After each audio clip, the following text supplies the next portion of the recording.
tal como está escrito, a Jacob amé, pero a Esaú aborrecí. Si eso no es elección, y si eso no es gracia sobre uno y no gracia sobre el otro, yo no sé lo que es gracia. Pero claramente Dios está hablando, por razones no entendibles al ser humano.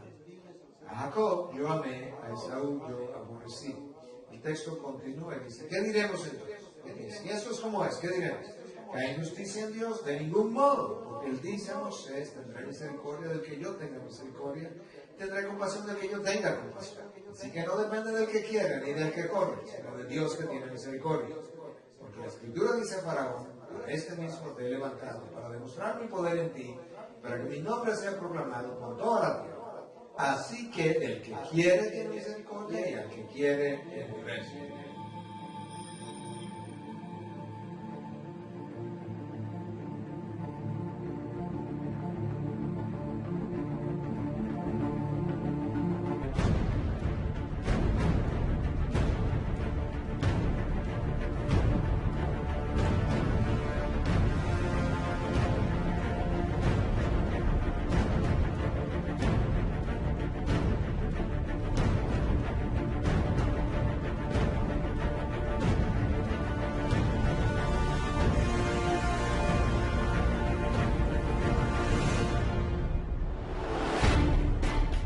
Esa gracia es soberana. A mí puede no gustarme, yo puedo quejarme, pero la gracia es claramente soberana. No depende del que quiere, no depende del que corre, porque nadie quiere y nadie corre hacia Dios. Depende de Dios que tiene misericordia. Entonces esa gracia de Dios es soberana. No pasé mucho tiempo en Romanos 9 porque fue un pasaje que ya vimos. Ya vimos un pasaje en Lucas 4 donde la gracia soberana también se manifestó. Y esa gracia también es especial para los hijos de Dios, sus elegidos, y es general o común para el resto de los hombres. Hay una gracia que Dios expresa, manifiesta, hace llover sobre los hombres. Cuando usted dice, por ejemplo, ese señor no es cristiano, pero es como de buena naturaleza, eso es gracia común. Ese señor no es cristiano, pero él es muy serio, él es muy moralista. Es un señor muy honesto en el manejo de sus finanzas. Todo eso es gracia común. Es una gracia que Dios da a los hombres como parte del carácter de Él que permea el universo. Y nosotros lo vemos de otra manera también. Mira este texto de Mateo 5:45. Para que seáis hijos de vuestro Padre que está en los cielos, porque Él hace salir su sol sobre malos y buenos y llover sobre justos e injustos. Ahí está la gracia común, la gracia general. Cuando llueve, Dios no hace llover sobre las fincas de los buenos y deja en sequía las fincas de los malos, sino que Él hace llover sobre justos e injustos de manera igualitaria, porque esa es parte de su gracia común. Cristo sigue hablando todavía en el Sermón del Monte de Mateo 6:26. Mirad las aves que no siembran ni ciegan ni recogen en granero, y sin embargo vuestro Padre Celestial las alimenta. ¿No sois vosotros de mucho más valor que ellas? Eso es parte de su gracia común, que cuida de la creación, mantiene las aves, mantiene los animales, mantiene los tiempos, las lluvias, como una parte de su cuidado general por la creación. Y continúa Mateo 6:28-30. Y por la ropa, ¿por qué os preocupáis? Observad cómo crecen los lirios del campo, no trabajan ni hilan, pero os digo que ni Salomón en toda su gloria se vistió como uno de estos. Y si Dios viste así la hierba del campo, que hoy es y mañana es echada al horno, no hará mucho más por vosotros, hombres de poca fe. Simplemente para mostrar que la gracia general, común de Dios, no solamente se manifiesta en la bondad que vemos muchas veces en otros hombres, en hombres que no son cristianos y que tú no sabes cómo explicar su comportamiento, es parte de la gracia común, pero se ve también en el cuidado de Dios sobre la creación, cuando Él cuida de esa creación, tanto en el campo de los justos como en el campo de los injustos. A través de esa gracia común, esa es la gracia que restringe el pecado en los hombres. Esa gracia común trabaja haciendo uso de mi conciencia. Mi conciencia me produce convicción de pecado, aún el incrédulo. Y esa conciencia que está siendo activada, si pudiéramos decir, impactada por la gracia común de Dios, restringe el pecado de los hombres. Pero cuando Dios abandona a una persona, como abandonó a Faraón, Cuando Dios abandona a una generación, cuando Dios abandona a una nación, esa nación entonces pierde la restricción de la gracia común del pecado en nosotros, y esa persona, esa generación, esa nación llega a ser tan mala como pudiera ser.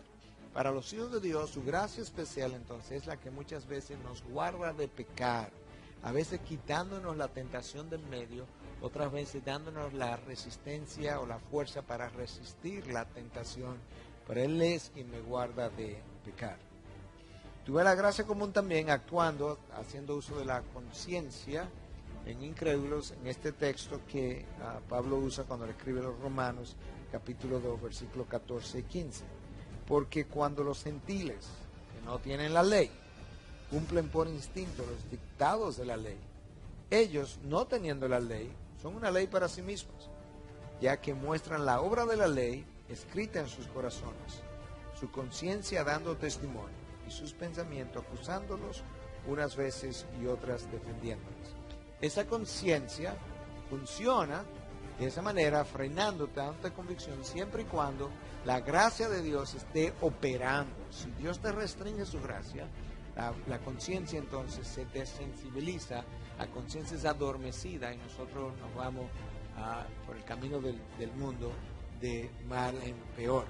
Cuando Dios habla en su palabra de que Dios endurece el corazón de los hombres, es a eso que nos estamos refiriendo. Dios no induce a ningún ser humano a pecar, deja su gracia sin operar, la gracia que restringe el pecado. Y como la gracia no está operando para restricción de pecado, el hombre entonces continúa en su pecado y va de mal en peor hasta volverse quizás uno de los hombres más pecaminosos. Esa gracia de que estamos hablando, esa gracia de Dios a través de la cual recibimos salvación, es una gracia que Dios ha calificado también de suficiente. En 2 Corintios 12:9, y Él me ha dicho, te basta mi gracia, pues mi poder se perfecciona en la debilidad. Por tanto, muy gustosamente me gloriaré más bien en mis debilidades, para que el poder de Cristo more en mí. En ese contexto, la gracia era suficiente para sostener a Pablo en medio del sufrimiento, pero de manera también aplicativa podemos decir, su gracia es suficiente para salvar al hombre.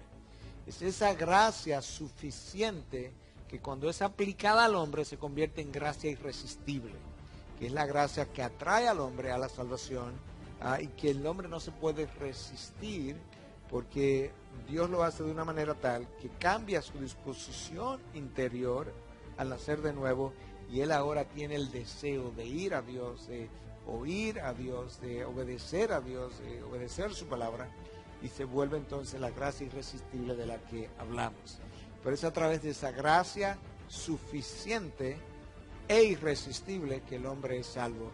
La palabra de Dios también me da otra característica más acerca de la gracia de Dios por medio de la cual yo soy salvo, y es una gracia justificadora. Mira lo que dice Tito 3:7, para que justificados por su gracia fuésemos hechos herederos según la esperanza de la vida eterna. La justificación es esa declaración que Dios hace cuando yo vengo a sus pies, me arrepiento de mis pecados, Él me perdona, yo entrego mi vida. En ese momento Él me declara justo, sin serlo. Me declara justo porque yo he puesto la confianza en la persona de Jesús, pero no lo soy. Esa es la razón por la que Pablo está explicando a Tito que tú eres justificado por gracia, porque en el momento que Dios dice, ok, justificado Miguel, en ese momento yo no me he ganado la justificación, yo sigo siendo injusto. Lo único es que Dios, en su gracia, ha considerado mi fe, mi confianza depositada en Cristo, como suficiente para Él declararme justo sin serlo, pero es una justificación por gracia. Entonces, tenemos que diferenciar gracia de justicia. Nadie va al infierno injustamente. La gente va a la gloria por gracia, pero el que va al infierno justamente. Porque nadie ha ido al infierno y antes de entrar dice, no sé por qué estoy aquí, porque yo soy inocente. Cuando alguien inocente termina en el infierno, entonces es injusto. Pero el que vaya al infierno va justamente.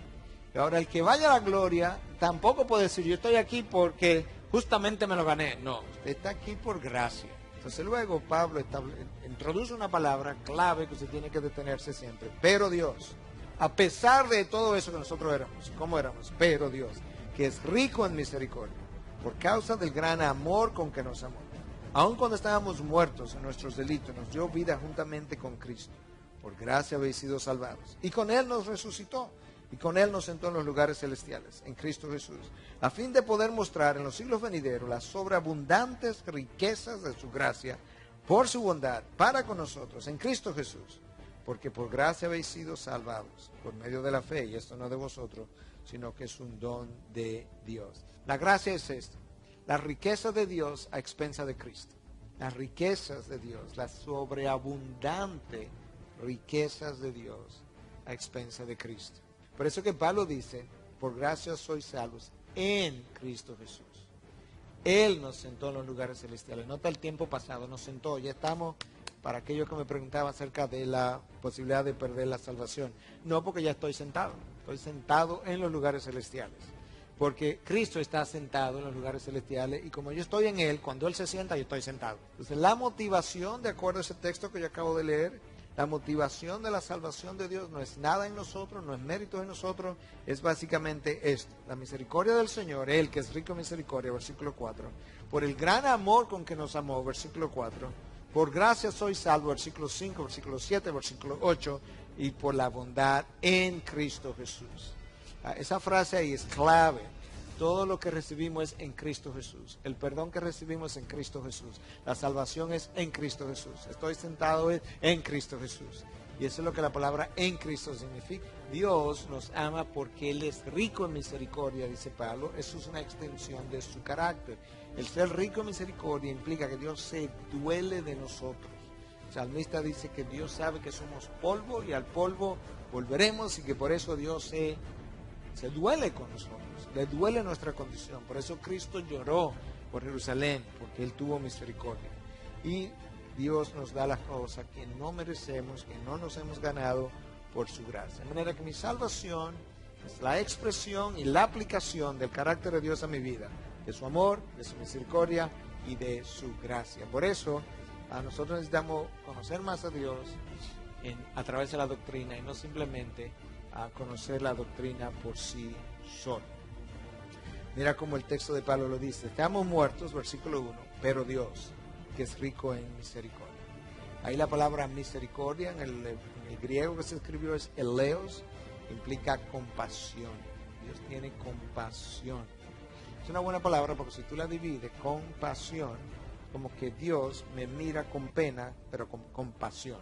Tiene pasión por el deseo de perdonarme, por el deseo de amarme. La palabra eleos, que es la palabra griega para misericordia, en el Nuevo Testamento aparece 78 veces, y de esas 26 veces es Pablo quien la usa en las epístolas paulinas.